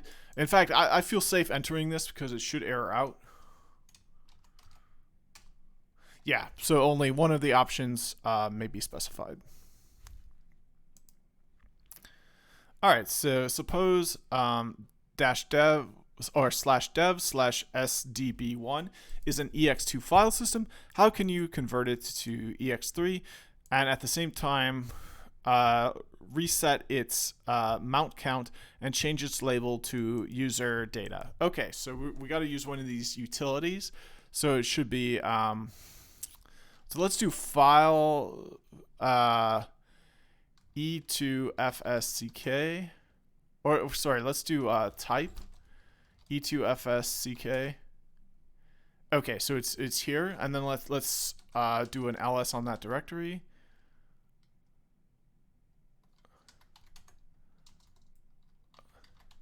Okay, and then we'll grep out for the 2f. Okay, so we've got a few utilities here. This syntax is kind of nice because we can see them all. So let's try the tune2fs. See if that is familiar. Yeah, so this has the mount counts, all that. I remember reading about that. So let's switch over to the other window, close the manning page, and then we'll do a man on tune2fs. Okay, and then we'll switch back over and build out the answer. So it's going to be tune2fs. And now we're going to do a dash uppercase J to add a journal to it. And then we'll do a we need to reset the mount count. And then change its label.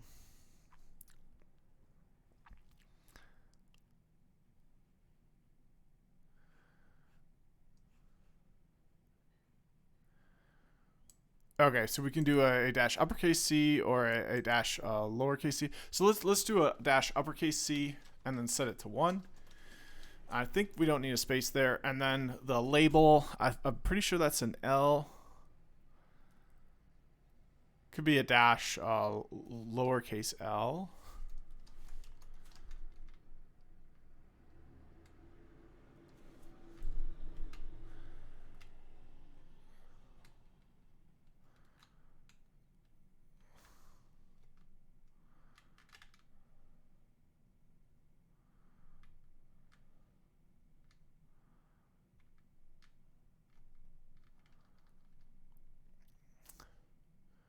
Okay, so it's a dash lowercase j, and you don't need to add anything else.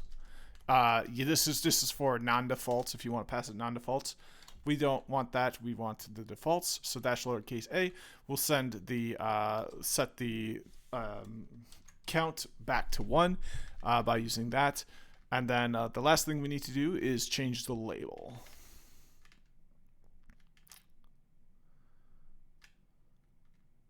So it's a uppercase L.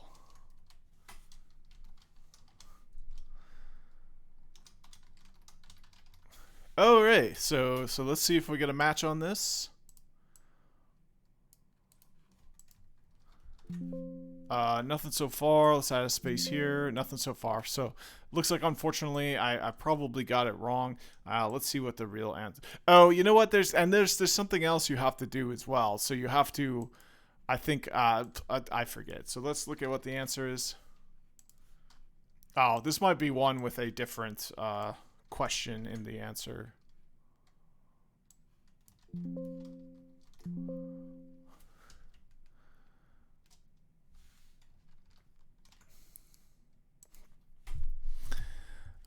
Alright, so converted to the same time. So remember that converting an ex2 file system to ex3 is just a matter of adding a journal, which can be done with the dash lowercase j parameter to reset the mount count.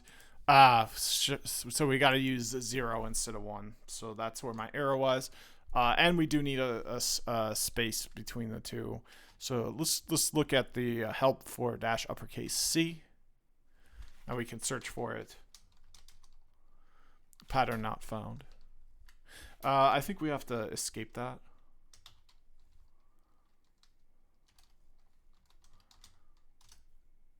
Pattern still not found.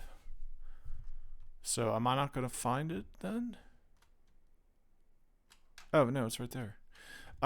Okay, so no, I don't see anything about setting it to 0.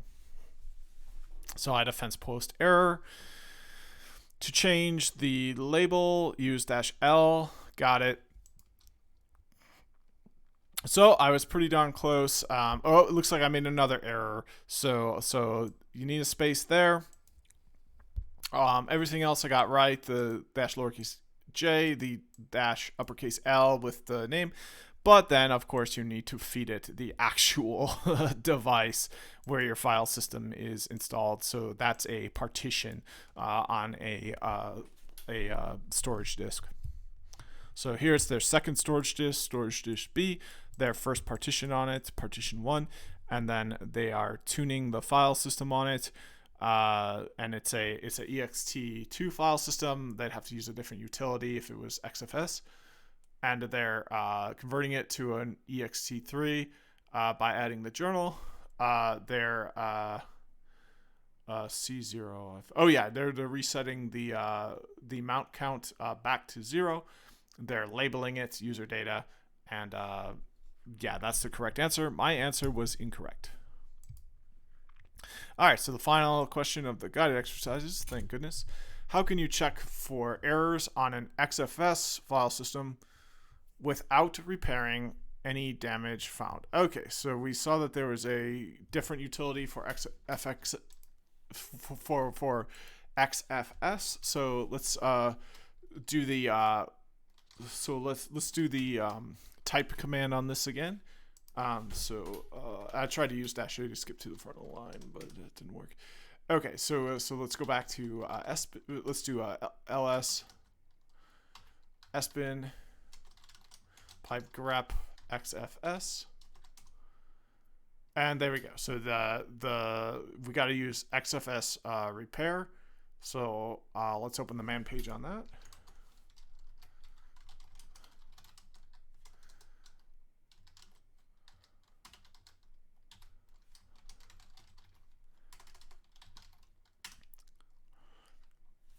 Okay, so we want to do it without repairing any damage found. So I'm not going to make the same error that I made before.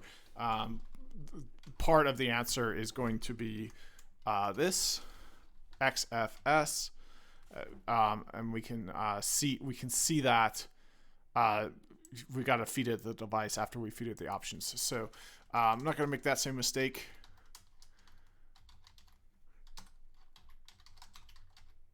There you go. So this is my answer, B or C. You know, that's irrelevant. The B is probably what they'll have in the answer there. So that's there, and now we need to add the option so that it doesn't repair any damage found.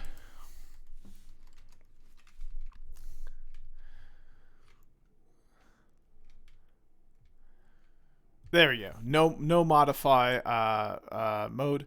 So it's -N. All right, so this is my answer. Let's see if we get a direct match on it, which would be exciting with all the failure. Oh, so we've got a direct match there in the reading. So I was close.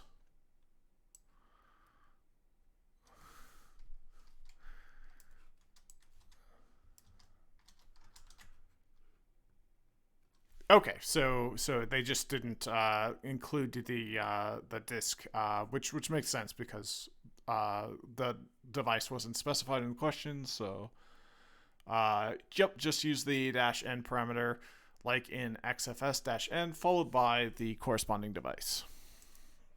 All right, so that's it for the guided exercises. Let's try to close this out by finishing the explorational exercises.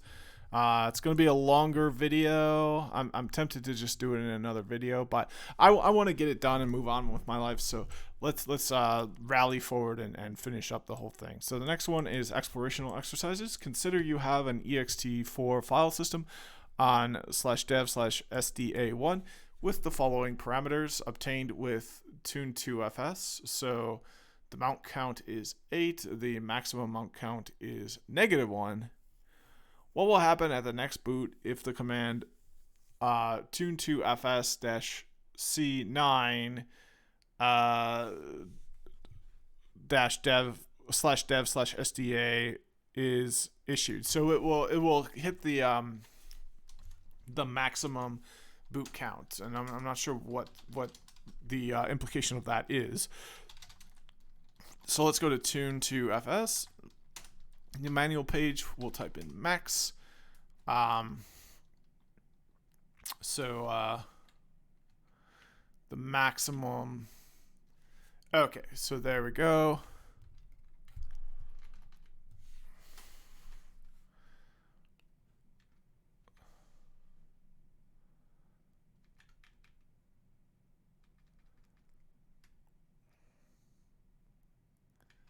All right, I'm not sure what happens if the maximum boot count is reached.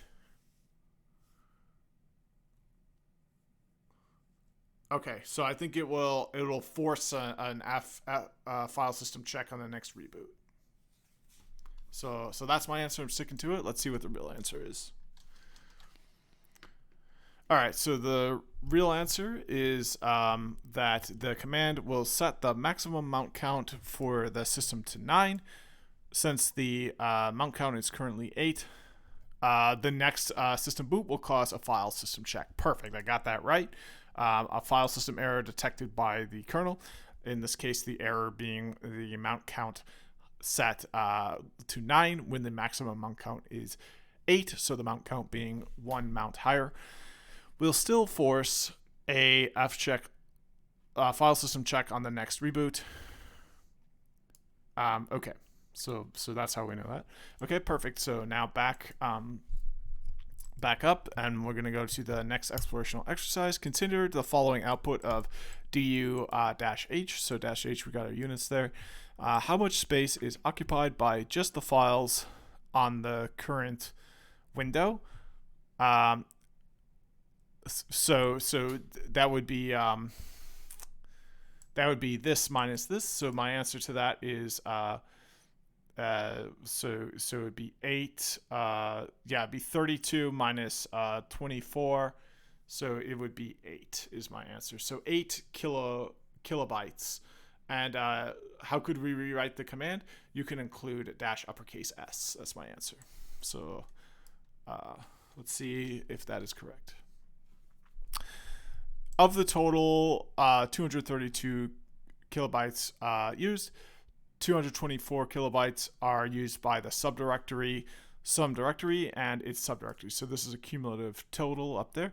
So excluding those, we have 8 kilobytes being occupied by the files in the current directory. This information can be shown more clearly using the -S parameter, which will separate the contents in the count. There we go. So home run, Babe Ruth over here, hitting them out of the park. So on to the next one. What would happen to the ex2 file system /dev/sdb1 if the command below is issued? Okay, so first of all, a journal will be added, so it'll be converted to ext3. Second of all, it will have a special option added to the journal. Okay. Well, let me. Okay, we already have the FS. So let's do the. Let's just search for -J. There we go. So this will add a journal to the file system. If the -J option is not specified, the default journal parameters will be used, but that is not the case here. The -J is specified, so let's see what that does. I wish I could just see the next one. Oops.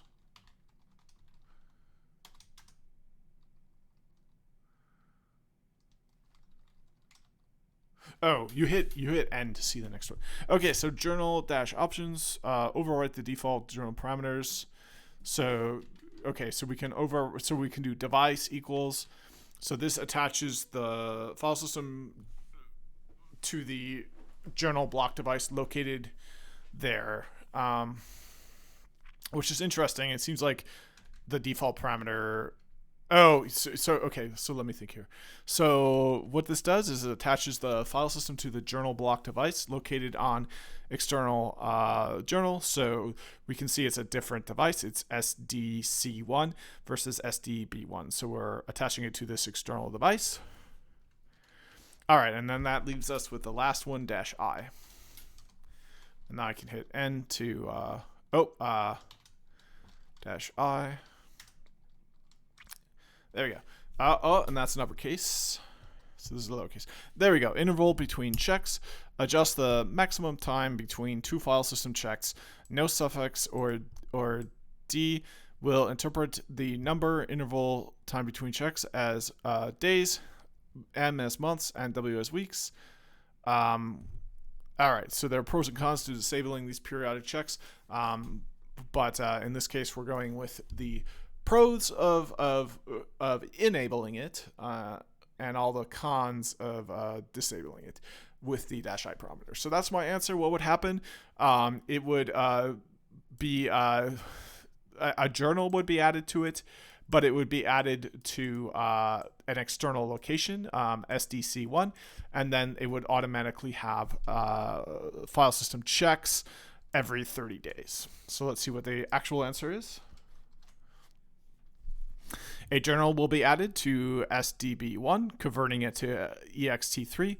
The journal will be stored on the device /dev/SDC, not SDB1, and the file system would checked every 30 days. Perfect. I'm knocking them down one by one. I'm like a samurai fighting off a horde of bad questions.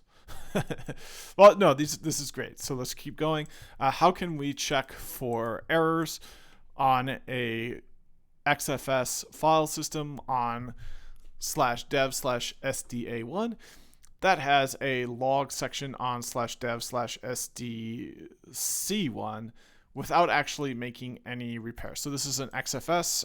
So we're going to use this XFS repair. So let's get the manual up for that.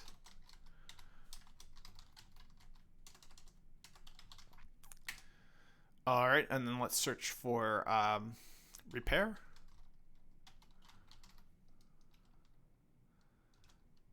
Okay, and then we'll look through all our matches using N. Okay, so I think it's -N.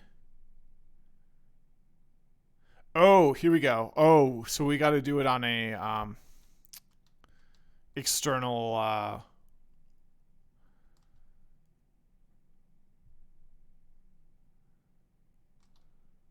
So it gets tricky because we've got to do it on a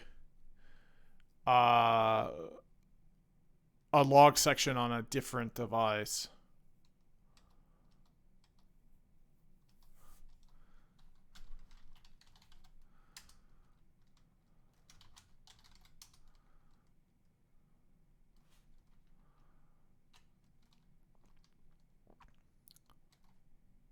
Okay, so I think what we got to do is -N, and then so let me so -N and then -L and then feed it that external. So let's see what the real answer is. Yep. So I got this one right. Thank goodness. So use XFS_repair followed by -L to feed it that external location for the log. We can see that here. Specifies the device special file where the file system's external log resides, and -N to avoid making changes. So we can see the -N as well. Yeah, no modify mode specifies that XFS repair should not modify the file system, but should only scan the file system and indicate what repairs would have been made. All right, so that brings us to the final one. Thank goodness. What a mammoth monster lesson. Probably over 2 hours right now, almost it's going to be. So what is the difference between the -uppercase-T and the -lowercase-t parameters for DF? Well, let's take a look at the man file and find out. So I'm going to exit out of this, and then I'm going to close out the window. Oops. Hard copy. Whoops. Shoot, I wish I knew the. Oh, it's Control A question mark. There we go. There, Control A question mark. So now we can close the window by doing Control A. Okay, W. Oh, Control A K. I think kills the window. Yeah. Yeah.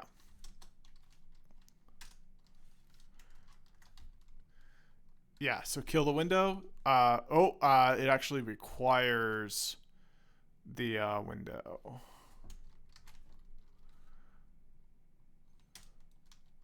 Okay, because there's only one window. Is that why? Yeah, I already killed the window. So how do I kill the region?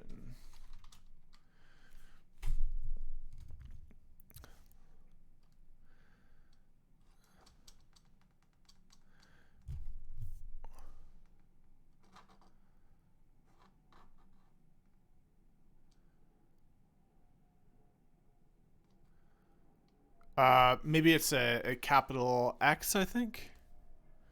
Let's try that. Yep, so that's it. Okay, so now we can see it in full glory. We're going to do a man on DF. And then we're going to search for the dash capital T. We'll use, there we go. So this is the difference between capital T and lowercase t. Lowercase t limits the listing to file systems of type, and we should have some information about what type is. I mean, I guess it's just ext, that sort of thing. And then dash uppercase t, print file system type. So lowercase t is how you restrict output to only show the file system types you're interested in getting, and dash capital T, if you don't know the file system type already, you can get it in the output if you include dash capital T.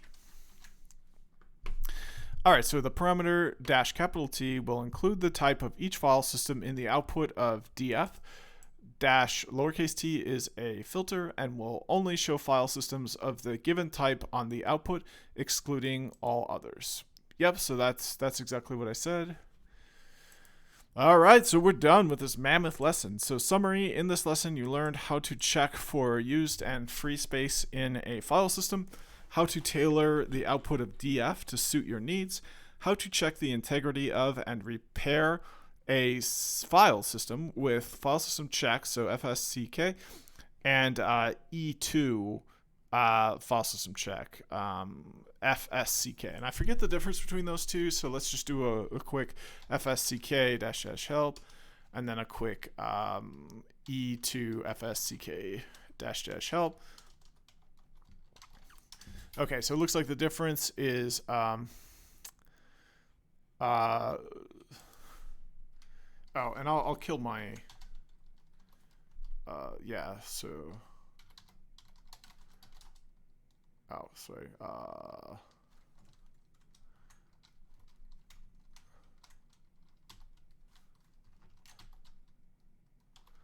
Yes.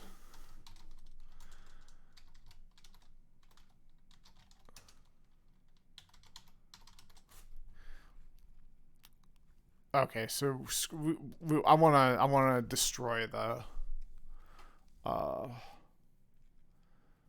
session.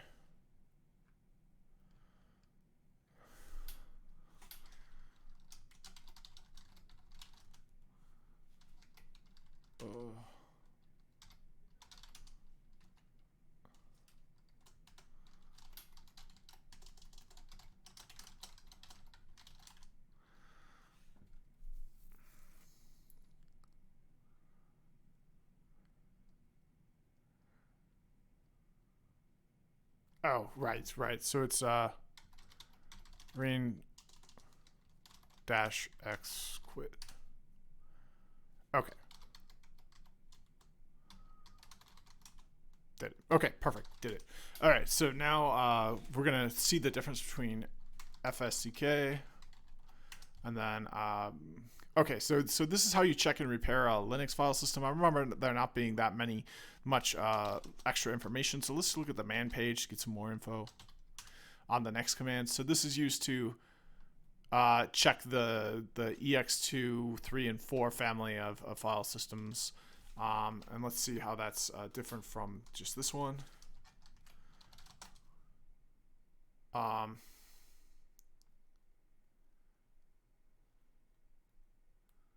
right, so I guess this is for other kinds of file systems. Okay, so the next one we learned about is how to fine-tune an ext file system with tune2fs.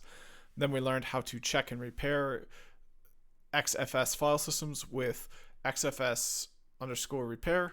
The following commands were discussed in this lesson. DU, view the amount of disk usage or disk space in use on a file system.